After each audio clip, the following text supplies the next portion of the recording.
Jeff Danna is the composer of Julia on HBO Max. I'm David Buchanan with Gold Derby. Jeff, I want to start with the kind of origins of the show and its main character, Julia Child. So well known to American audiences. So just wanted to ask you, how did you go about trying to capture her lightness and her warmth and her quirkiness in your score for the series? You know, that was really the main challenge at the beginning, and it remained the challenge all the way through all 8 episodes. I mean, you have a character who the show is named after, who is iconic, who is basically in every scene. So whatever we do for her, whatever I do for her, it's got to stand up. It's got to stand up to repeated listening. It's got to be super memorable and not tedious. And it's got to be very malleable. It's got to move through all sorts of different, fun genres like tangos and some of that French cafe music and even a waltz by the end of the season. So that really was the big challenge, was what does this iconic lady, who could be described so many ways, how is she described musically? And that took a minute, as we say. That was last summer's problem, but it was a few weeks of pounding away and stuff. And it's funny, I tried about 7 themes out, but that was the first one. And so I tried out and I kind of messed around with it for once. And no, that was pretty good. That's pretty memorable. And I could hear it as I went home at night. But, as I tend to do, I just wanted as many candidates as I could for that. I think it's a great idea for writers to overwrite at first. And so I just kept building this hopper and stuff, but I kept coming back to that theme, and that became the theme that really runs through all of it. And so the key was just to make it, super memorable and super flexible. Well, it is incredibly memorable. I mean, it's in my head right now as we're talking. And every time you watch an episode, it really stays with you. So it's a job incredibly well done. Thank you. I wanted to ask you about the instrumentation of the piece, because obviously this is a period piece. It's kind of a mid-century, mid 20th century story. So when you're working on something that's recent but kind of recent past, how does that kind of dictate the instruments that you use, or do you feel kind of a more flexibility to just kind of go where the characters take you? I mean, I feel a certain sense of flexibility when there's a period angle to a project. I'm not super comfortable personally, like going way hard away from the period. When I see a World War II film with a synth score, that's not my thing. That's just me. But I'm just thinking, like, it just takes me out of it. To me, it's like flying the Concorde through 1940 shot. Like, what are you doing? Like, come on. So that's just me. But it wasn't like the score to Julia had to be absolutely nailed down to 1960 and 1961. We have fantastic source choices by John Leahy, the brilliant music super on the show. And so there's a beautiful kind of canvas already at work. You have this amazing production design and costumes, and they really went for it on the show. And then you have this great sort of tableau of source music from that era. So I'm coming in with my thing. I'm not feeling like I need to absolutely be 1960, but I certainly need to be very comfortable in 1960, and it should not be way outside of it. Like, oh, that's kind of weird. There's like a 70s electric guitar, and it hasn't been invented yet, or it isn't played that way yet. So I felt like I should be around 1961 and never outside the general thing. So harmonically, I wasn't really nailed into that era. It wasn't quite as floral as like a Henry Mancini score from that era would have been, but I definitely wanted to sort of play with it. And HBO really came through. They said that they gave me like a pretty big band, like 26 pieces, and they let me record in the greatest 2 studios in England, which is Air Lyndhurst and Abbey Road. So they stepped up and said, okay, here's the resources, now make something good happen. And it really gave me a lot of like potential. So that was sort of how I looked at the whole time era, no synths, and just kind of nail it in. Yeah, that makes a great deal of sense. And you mentioned earlier the kind of theme that opens the show that you wrote, the first theme that you wrote, it gets reimagined and reused in a lot of different ways, and in such kind of wonderful and various ways. As you were saying, we have waltzes, we have tangos. Mm-hmm. So just talk about writing something that was so malleable that you could use in different ways. And also when you're watching kind of the footage, what kind of strikes you to say, oh, this I'd love to repurpose as a waltz for this scene, or, how do you where does your inspiration come from when you're watching the footage? Well, Chris Kaiser and Daniel Goldfarb, the showrunners, they're very bright guys and they have great grasp on music. So it was always pretty apparent what would be a Julia moment. And sometimes we'd say, boy, we got so much source in the show. We better make sure that when we touch in on Julia with the score that we're playing her theme. So a lot of the time the suggestion was theirs, or the picture editors would put something, an example of a previously written Julia cue of mine in a scene. And you go, oh, okay, that's the right idea. We need to change the feeling, but that's the right idea. And it's also a love of mine to just get a good tune and play it a lot. Your audience isn't 100% engaged with the music. They're watching a movie, they're watching a show. There's a lot of other stuff, but I think it gives you room, if you have a good enough tune, to play it a lot, because they're not only listening to that and going, okay, enough with the Julia theme. Like, come on. Like, there's this rest of the show going on. And so I was never afraid to play it as much as we could. And then often just the tempo of the scene, or maybe a request from Chris or Daniel about the style, would dictate. Someone would say, well, maybe a tango thing. And let me try that. And then I do it and they go, yeah, that's good. And once in a while they go, no, let's try something else. But I think this all starts with the tune. And if the tune is long enough, that's one, as a writer, you want the tune to not be just 4 bars long. And sometimes that motific writing, like a Bernard Herrmann score, that works great. But in this case, it needed to be like a pretty long A section, a pretty long B section. So there's sometimes when the Julia theme plays, it's just the B part. Sometimes when it plays, it's just the A part, which is the part that plays at the beginning, and was birthed over her typewriter scene. So all those things made it just possible and the right thing to do, to play that theme as much as we could. Let's get into one of those scenes in particular, which I just love, which is, I think, in the second episode where Julia is shooting her test episode. Right. And it goes pretty badly, not disastrously enough that, the show doesn't get on the air, but not very well. And you've scored a really fun tango for that, kind of series of mishaps. So just wanted to ask you, specifically about the inspiration for that. And when I talked to Daniel and Chris, as you mentioned, they really credit the score as kind of tying together, all of that sequence, because it's just so fitting. So talk about that scene in particular. Well, film is a collaborative medium, and that whole sequence wasn't all my ideas. Someone had the idea of trying a tango. It might have been the editors, actually, and Chris in the edit room, everybody there going, well, I think let's try a tango here. And they were also they had very set ideas on the ins and outs. Because, the sequence is, I don't know, what is it, 10 or 12 minutes long. And we didn't want a 12-minute piece of music. It had to ebb and flow and kind of rise and fall with the hope for success, and then the kind of just little disasters that strike.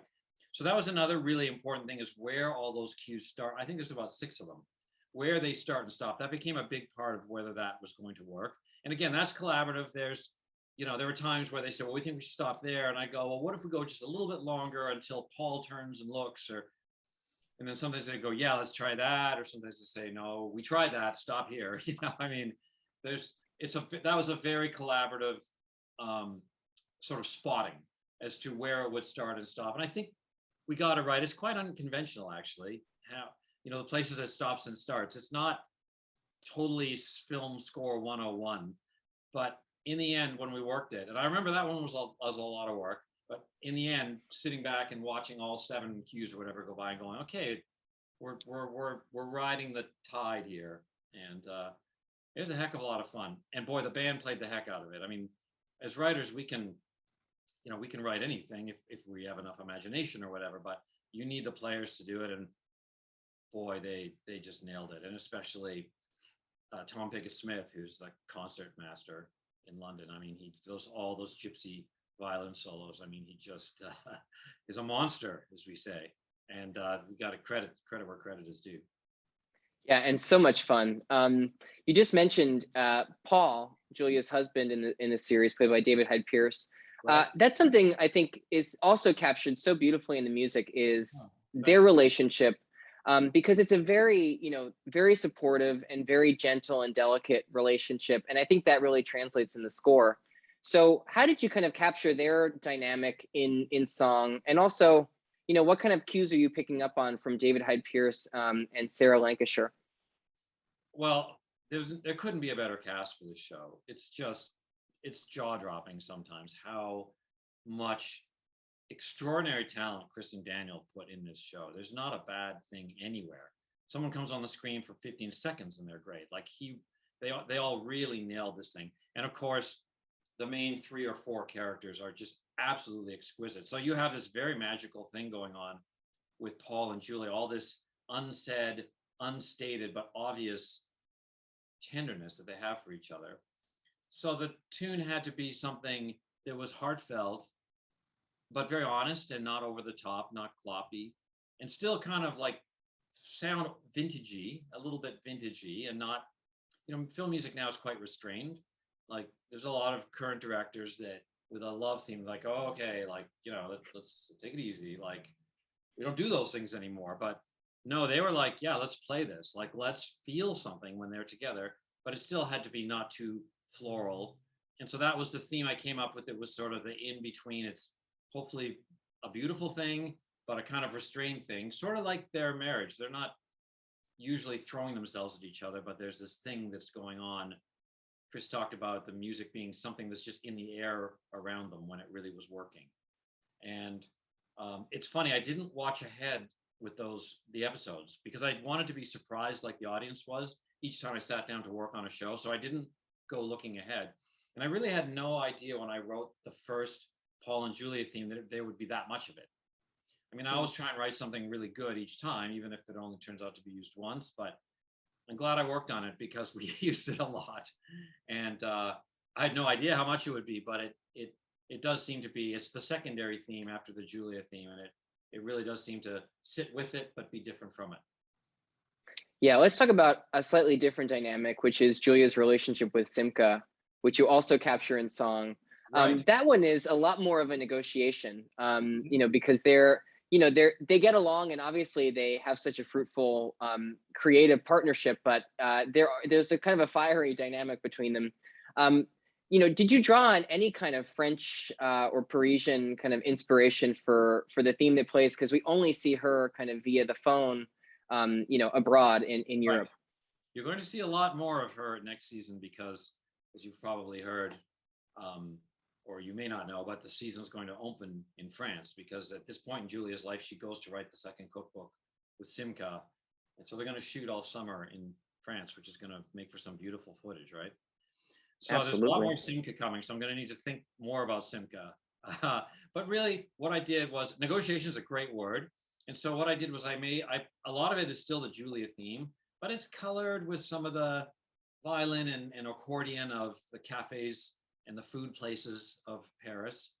And the way I handled a lot of the negotiations was just stops and starts in the music, just sort of, especially with Julia, who's kind of frustrated and she can't seem to get any line of conversation going or any line of convincing Simca happening. And so a lot of the times I represented that with just the theme sort of starting and then taking a step back and then starting again and taking a step back. And so it's a great word, negotiation. That's sort of what it ended up being musically, but always with that Julia theme, actually, now that I think of it, just with Parisian color. Right. And so much of the show, I mean, as we can tell as we're talking, it's such a joyful and just such a delight to watch. And the music, really conveys that. But there are also these really kind of heartfelt and dramatic moments too that you really need to accentuate, whether it's Julia's father passing away or her run-in with Betty Friedan that kind of sours for a moment what she's doing.